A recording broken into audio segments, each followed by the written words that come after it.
More bad news for Mayor de Blasio tonight. In the wake of a corruption investigation, a new poll finds a majority of voters in the city think the scandal is a serious problem that could affect his political future. CBS 2's Hazel Sanchez has more. Mayor de Blasio zipped past a press conference on the steps of City Hall today. It won't be as easy to ignore the cloud of alleged corruption in his administration, and the latest poll showing many New Yorkers think he's unethical.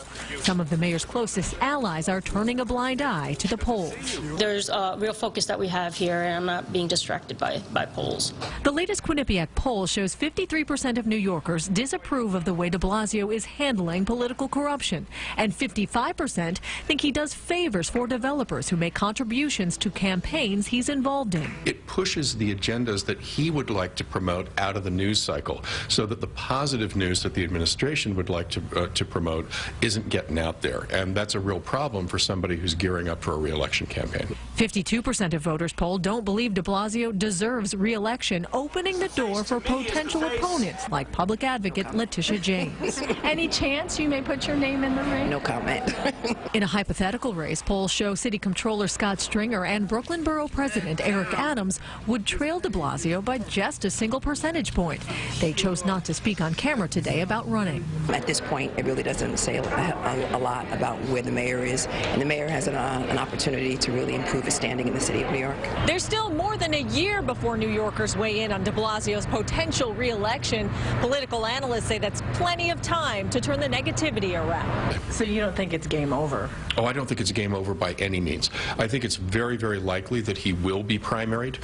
But if you look right now at the most likely challengers' name recognition, they too have a lot of work to do just to make sure that New Yorkers know who they are. That's one problem de Blasio doesn't have to worry about.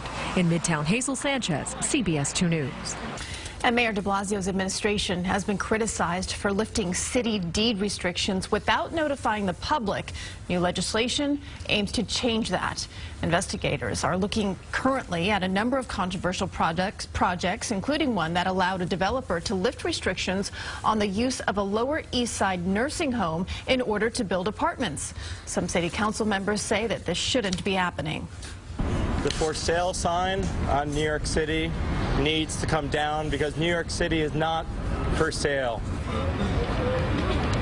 The legislation introduced by members of the City Council today would create a public, searchable database of all properties with deed restrictions and would dramatically strengthen public notification requirements whenever the city considers changing or removing a deed restriction.